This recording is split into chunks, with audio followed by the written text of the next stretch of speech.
Samantala, nabulabog po ang bahagi naman ng Roxas Boulevard sa Maynila kanina dahil sa natagpuang kahina-hinalang bagay sa isang basurahan malapit po sa US Embassy. Mula sa Maynila, may ulat on the spot si Cecil Villarosa ng Super Radio DZBB. Cecil? Connie at Rafi, na bulabog na ang bahagi ng Roxas Boulevard sa lungsod ng Maynila matapos nang matagpuan ang isang hinihinalang improvised explosive device sa isang basurahan, ilang metro lamang ang layo mula sa US Embassy. Nakita ang hinihinalang pampasabog na isang street sweeper ng Department of Public Works and Highways na naglilinis sa lugar kaninang bago mag-alas 7 ng umaga. Ayon kay Ellie Garcia na mismong nakakita ng suspicious package, ang nasabing bagay ay kinabibilangan ng cellphone at wire na nakadikit sa isang hugis oblong na binalot ng itim na duct tape. Ang basurahan kung saan nakita ang hinihinalang IED ay nakapwesto sa bangketa at 30 hakbang lamang ang layo mula sa US Embassy. Sinabi ni Garcia na plano sana niyang kunin ang kahina-hinalang bagay pero minarapat niya na ito ipaalam sa mga gwardya ng US Embassy. Kagad na humingi ng saklolo ang US Embassy sa Manila Police District na nagpadala ng puwersa mula sa kanilang Explosive and Ordnance Division at Special Reaction Unit. Rumisponde rin sa lugar maging ang mga tauhan ng Special Action Force ng PNP. Nang dahil sa insidente, 2 oras na nahinto ang daloy ng traffic sa southbound lane ng Roxas Boulevard magmula sa kanto ng Calao hanggang sa Pedro Hill para bigyang daan ang tinatawag na bomb disruption proceedings. 2 beses na pagsabog ang narinig mula sa lugar nang isakatuparan ang bomb disruption. Alas 8:50 na umaga nang ideklara naman ni Senior Superintendent Joel Coronel, ang hepe ng MPD, na wala nang dapat ipangamba sa nasabing suspicious package. Pero sa kanyang paglalarawan, maliban sa cellphone at wire, may kinakabitan din ang kahina-hinalang pampasabog na isa pang electronic device. Posible umano na decoy na pampasabog ang natagpuan. Paliwanag pa ni Coronel, ang nagkapira-pirasong bahagi ng pinaniniwalaang IED ay sa ilalim sa forensic examination. Kukunin din daw ng MPD maging ang mga CCTV footage nakuha sa lugar para matukoy kung sino ang nag-iwan ng hinihinalang IED sa basurahan malapit nga sa US Embassy. Alas 8:53 naman na umaga nang buksang muli sa daloy ng traffic ang naapektuhang bahagi ng Roxas Boulevard, at iyan ay matapos ang isinagawang paneling o pag-inspeksyon ng mga tauhan ng MPD bomb squad.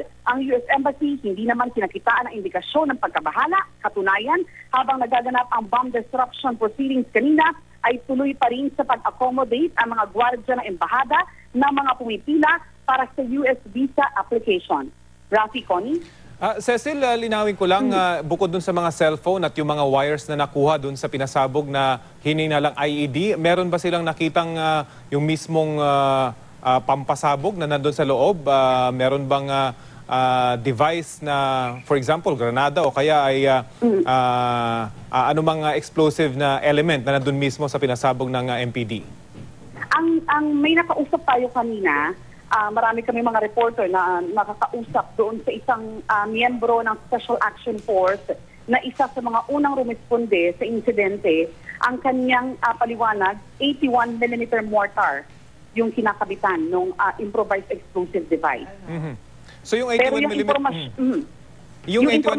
mortar ba, Cecil, buo nung makita at posible talaga maimbestigahan kung saan galing? Meron pa siyang signature siguro na pwedeng makita ron na makakatulong sa investigasyon?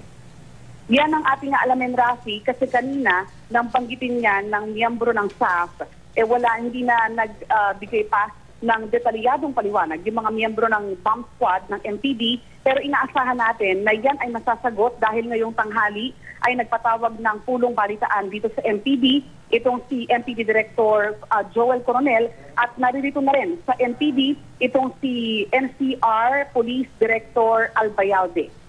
Pero Cecil, yung binabanggit no nakausap mo ng 81mm mortar, hindi natin nakunan ito? Walang nakakuha ng footage nito, nakakita? Wala, kasi kanina, Rafi, nag-uumpukan kami mga reporter at nagtatanungan kung paano namin ilalarawan sa aming mga report yung natagpuan. Kasi ang exact words ni MPD Director Joel Coronel, suspicious package believed to be improvised explosive device. Nung sa gitna ng pag-uusap namin, doon dumating yung taga-Special Action Force ng PNP at siya yung nagsabi na 81mm mortar yung natagpuan. Well, malaking bagay yan pag may nakitang 81mm mortar dahil kukumpirmahin nga niyan na yung IED na yan ay talagang meant para sumabog. Talaga, meron ba silang nababanggit na merong banta dyan sa lugar na yan, lalo pat malapit yan sa US Embassy? Wala. Yan ay tinanong namin kanina kay Senior Superintendent Coronel. Wala naman daw sila natatanggap na information o anumang pagbabanta sa area na yan ng Rojas Boulevard na malapit nga lamang sa US Embassy. Pero kanina, ang paliwanag din ni Director Coronel, nung isagawa yung bomb disruption proceedings kanina, initially, doon sa appreciation ng mga tauhan ng NPD bomb squad, wala na raw kakayahan na sumabog yung hinihinalang improvised explosive device. So, posible na inalis yung pulbura doon sa 81mm na mortar. At ang binabanggit nga kanina, posible raw na decoy na IED yung natagpuan nga doon sa basurahan malapit lamang sa US Embassy. So pwedeng panakot din pala yung natagpuan na yan. Anyway, maraming salamat sa iyong ulat, Cecil Villarosa ng Super Radio DZBB.